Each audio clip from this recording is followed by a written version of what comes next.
Hi everyone, so I'm Simon Groves from Virgin Media O2, I'm Marketing Director there.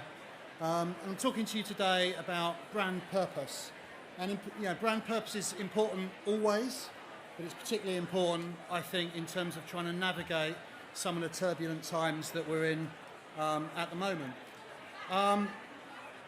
And look, in case you haven't noticed, it's pretty turbulent times, right? So everyone's been talking about it all week. It's COVID, it's Brexit, it's political instability, it's the climate crisis, it's war in Ukraine, it's supply chain, it's labour markets.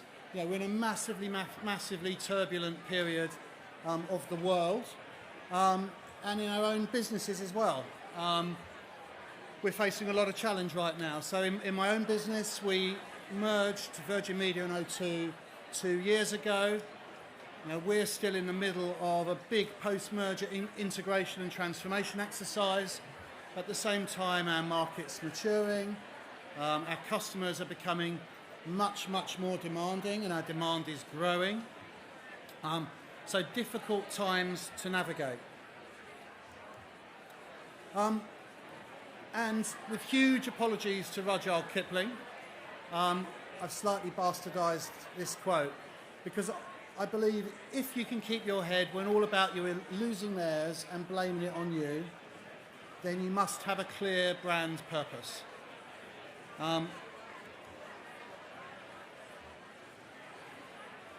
There's an awful lot of rubbish talked about brand purpose by all of us marketers. This is one of my favourite memes that just basically kind of takes the mickey out of all the flippery and rubbish that's spoken about brand purpose. And for a lot of brands, they treat brand purpose as a thing. Let's find the latest fad, the latest trend that's in the news, the latest green headline. Let's make an ad. Let's maybe try and win an award for it. And that's how they think about brand purpose. But brand purpose is a lot deeper than that. So we've all got our favourite examples of brands who have just done that, jumped on the bandwagon with no authenticity whatsoever, tried to do some CSR or ESG related message, tried to develop an ad specifically to win an award. My PR team have told me I'm not allowed to call any of them out specifically, so I won't, but you'll all have your favourites. But for me, brand purpose is a lot deeper than that. So there obviously is a CSR and an ESG element to brand purpose. There obviously is an element of it that's about going beyond your product and what you do as a business in order to do good for the world more broadly. But that is so much more effective when brands do it in a way that is anchored authentically in their brand and in what they do. So a great example of the good, given that I can't give examples of the bad, would be the supermarkets, talking about packaging, food waste, supporting food banks, working on healthy eating initiatives. Some really good work going on across a lot of the supermarkets there on things that are absolutely authentic. They're doing them at scale and they're absolutely related to their core business. So really good examples of ESG, CSR type related brand purpose work. But the second key point really is that brand purpose isn't just CSR and ESG stuff.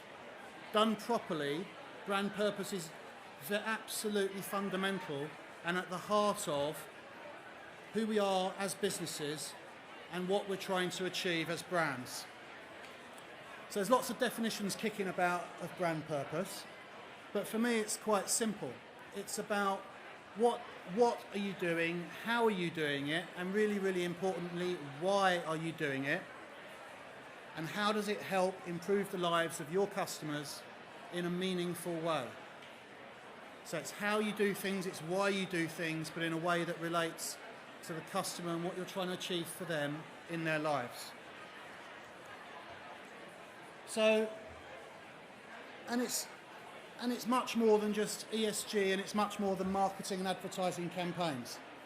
The brand purpose done well in a business should be the thing that drives everything else. It should be the thing that you do before you do brands, before you do business strategy, the thing that you do before you do culture, The thing that you think about when you're designing your propositions, your innovation strategy.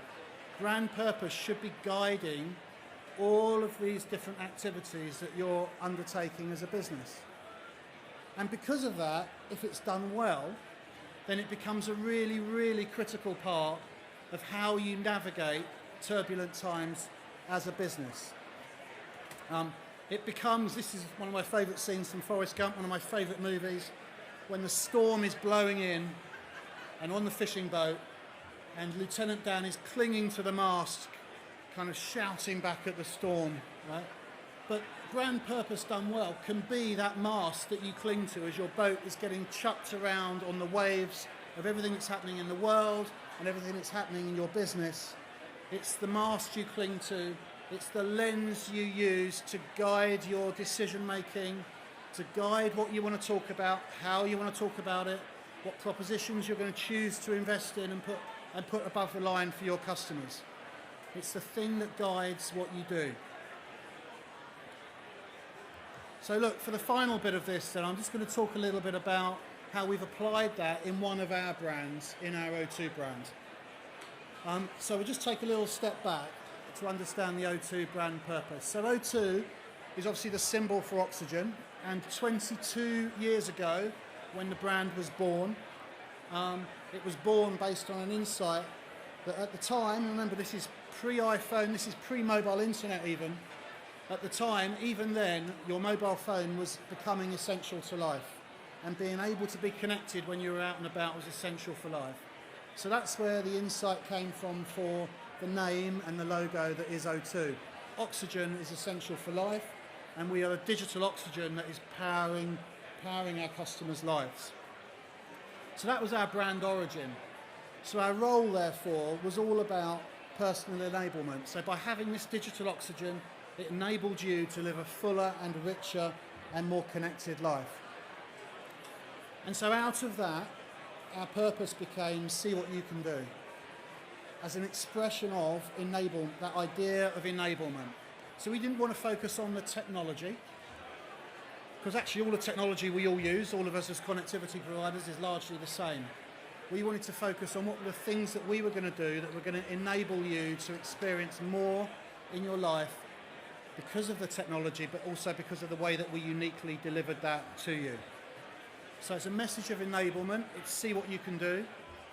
In some of the earlier videos I'm about to show in a minute, you'll see it expressed in a slightly different way as better connected.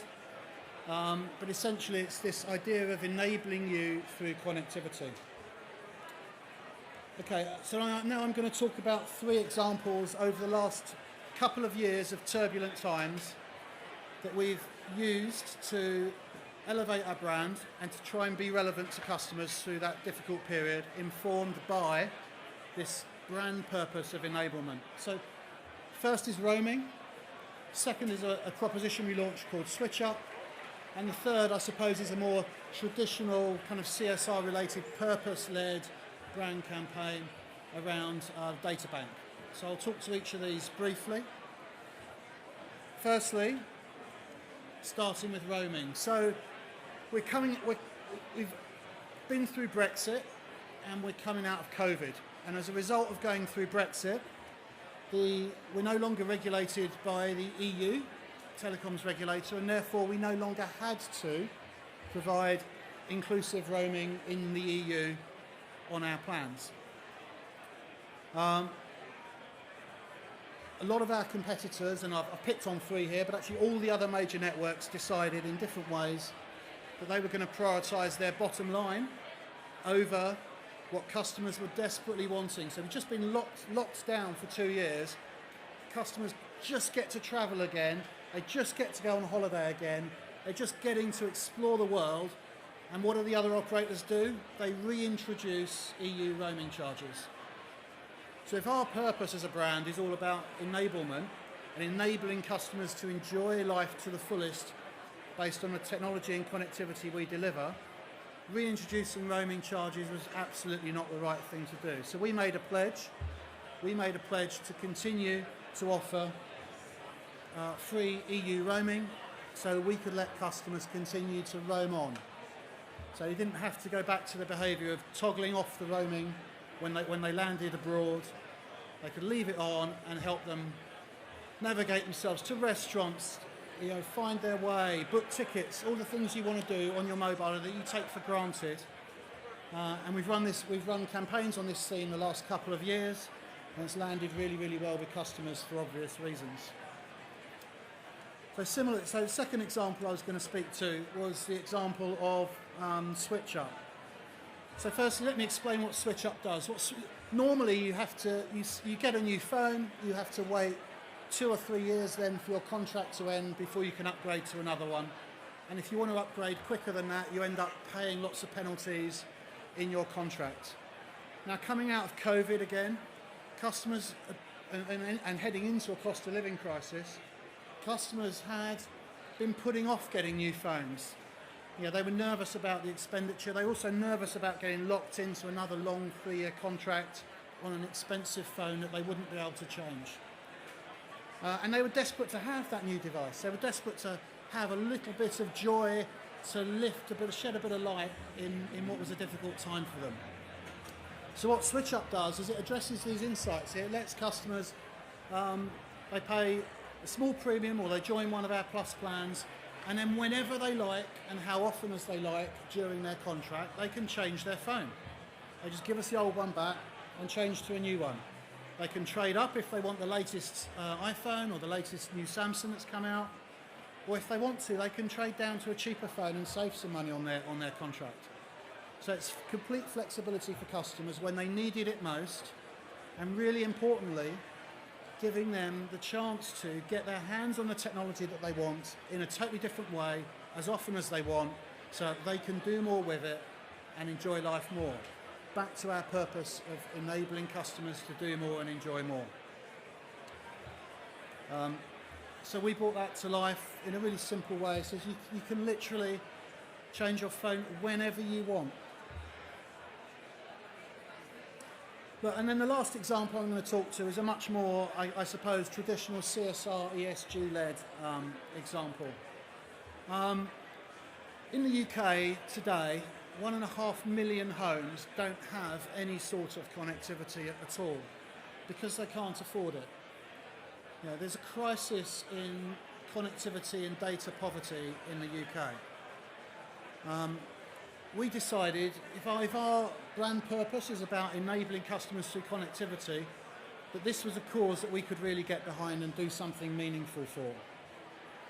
So back in 2021, we launched something called the National Data Bank in partnership with the Good Things Foundation, and we committed to put I think we've put now over 60 million gigabytes of data into the National Data Bank for people to use when they're in need, when they can't afford data but they need to be connected.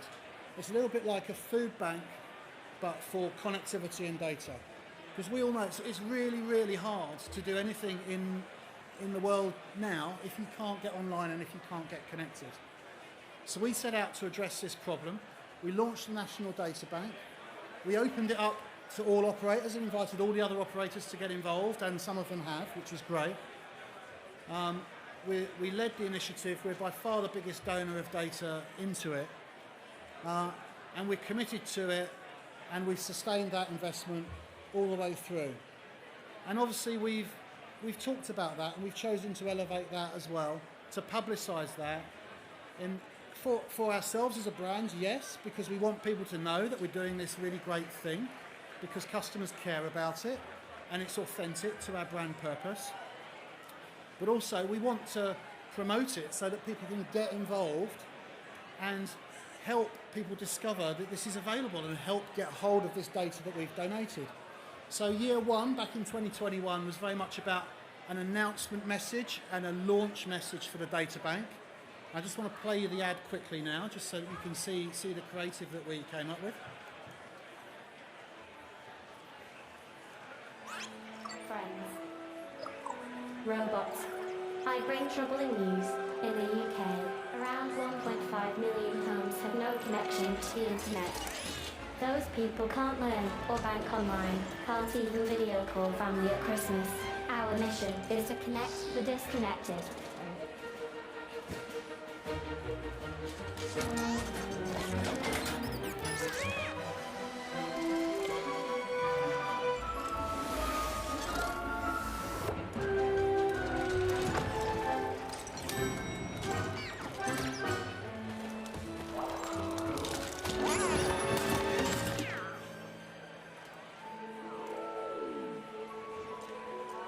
Help connect someone this Christmas.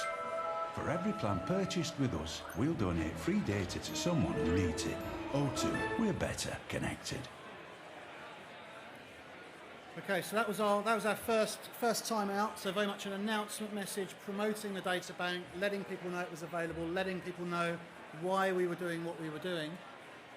Year two, and what we realised was actually just telling people about it wasn't good enough. We actually needed to help people activate that and get their hands on that data if they needed it. And so we went in a slightly different direction. And I'll play the second ad now.